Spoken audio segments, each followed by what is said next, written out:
Hello and welcome to another episode of Gemstone Mine. I'm John, and today we have another lesson from CEDH. CEDH is a metagame within the Commander format that sits at one extreme with highly consistent, highly efficient decks. Not all cards are equally powerful in all formats, or even in all metagames, but there are lessons to be learned from how players are using some of the most powerful cards in Magic's history. And today, our lesson is concluding our previous topic over the past 2 weeks, of how different color identities have different access to different types of cards through their various tutor suites. As a reminder, for our purposes today, card access means the number of lines you can consistently take to put a particular card or category of cards into a specific zone, such as into your hand or into play, and when doing so allows you to take new and useful game actions. If you're interested in our previous episodes on this, last week we talked about the 10 two-color guilds, and before that, the 5 monocolors. If you enjoy those, or enjoy this episode, be sure to like, subscribe, whatever the usual thing is on your content consumption application of choice, and let's get started. We're going to start with the Shards, which were featured in the Shards of Alara block, which are going to be a color and then its 2 allied colors, so Bant, Esper, Grixis, Jund, and Naya. After that, we're going to cover the 5 wedges, which are going to be a color and its 2 enemy colors, which will be Abzan, Jeskai, Mardu, Sultai, and Temur. One thing you will often notice is that by having access to additional colors, and thus additional tutors, you can still get a lot of consistency and still be able to really trim the fat when you're building a deck. Inefficient 3-mana value tutors like Grim Tutor can often be cut from base black decks to make room for other tutors from those other colors, in order to tutor chain to the same end result while keeping the total mana cost lower than it would be otherwise. The way different colors tutors play into the strengths of the other 2 colors are also still fairly pronounced in the 3-color decks, similar to what we saw in the 2-color guild decks. Bant is a good place to start in this regard. White is being partnered with its 2 allied colors, green and blue, and it has seamless access to creatures thanks to its green backbone. And from there, fairly good access to whatever other card type you need. We get to see this as a sort of Selesnya plus blue deck, where the Simic part of the color identity is really nice at being able to weave tutors into each other to form powerful lines, while the Selesnya base really doubles down on being able to find the creatures that you want. You do start to feel the lack of black tutors compared to the other 3 and 4 color decks, as tutor chains are perfectly viable but much less efficient as opposed to just casting a demonic tutor, grabbing whatever you want, and being done. But Bant does add what to me is one of the more powerful into-play tutors in the game in the form of Wargate, which for X, white, blue, green, gets you any permanent with a mana value X or less from your library right onto the battlefield. Our next shard will be Esper, which is an extremely versatile shard for tutoring.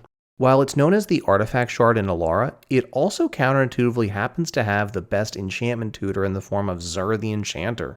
Tutor chains in Esper will often start with a blue tutor like Spellseeker fetching an unconditional black tutor to go get whatever the situation calls for, similar to what we saw in many Dimir decks.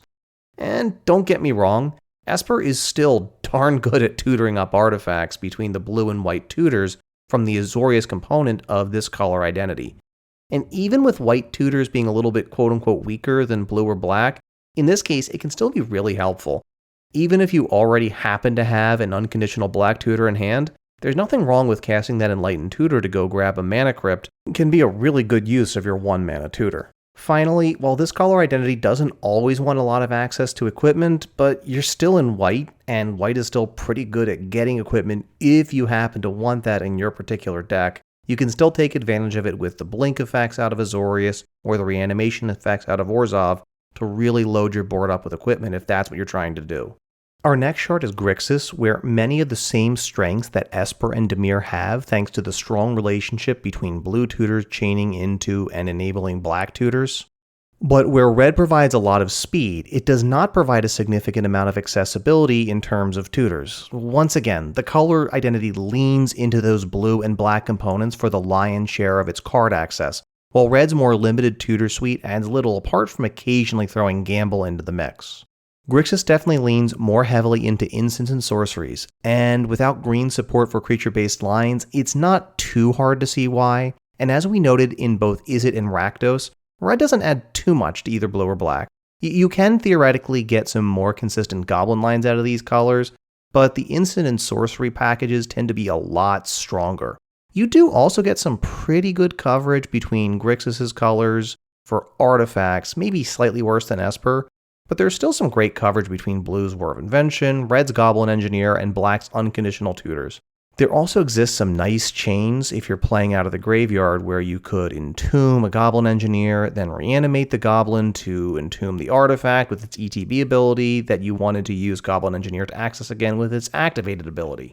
Next up is Jund, where red is paired with black and green. And as we've noted, green and red already make a fine base for creature tutors, and black and green are already both happy to work to get creatures into and out of the graveyard. Since creatures are probably the easiest resource to reuse from the graveyard, this color identity is really good at accessing creature-based graveyard strategies. What it lacks is easy access to Black's unconditional tutors the way that a base Temur deck might, so Jund's access to non-creature cards is slightly more limited when compared to identities like Esper, Grixis, and Sultai. Naya is our next shard in green partnered with red and white, and it has, again, great access to creatures with its tutor suite. And it has some very unique tutor chains it can use through cards like Court of Calling to get a Stoneforge Mystic, to fetch a particular piece of equipment, or an Enlightened Tutor for Birthing Pod. It doesn't flow quite as easily as it does when you have green and blue in the deck, but you have such a strong base of powerful creatures out of green, red, and white that you really get to see the strengths of green as the base for this shard being so powerful.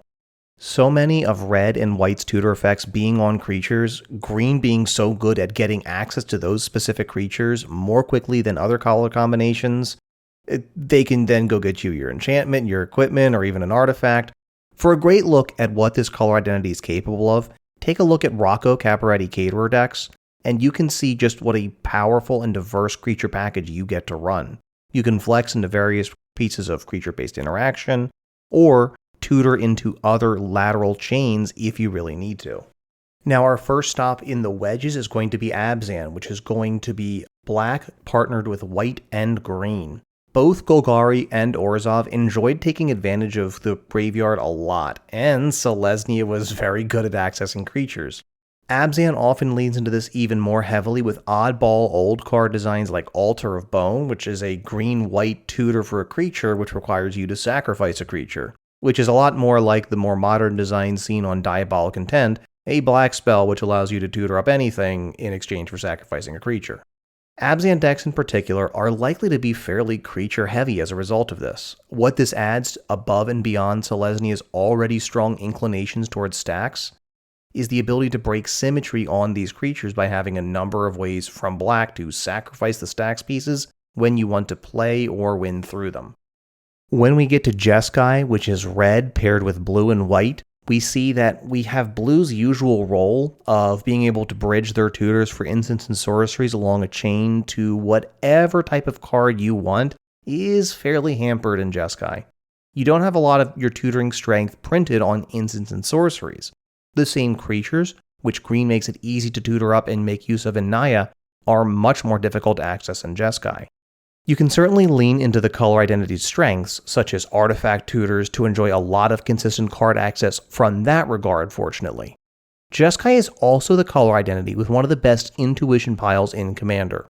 Underworld Breach, Safine's Reclamation, and Lion's Eye Diamond, combined with a card like Brain Freeze or a Wheel of Fortune, and this often allows the Jeskai player to storm off, sculpting their graveyard to either Brain Freeze their opponents out, or Brain Freeze themselves to set up a Thoracle win.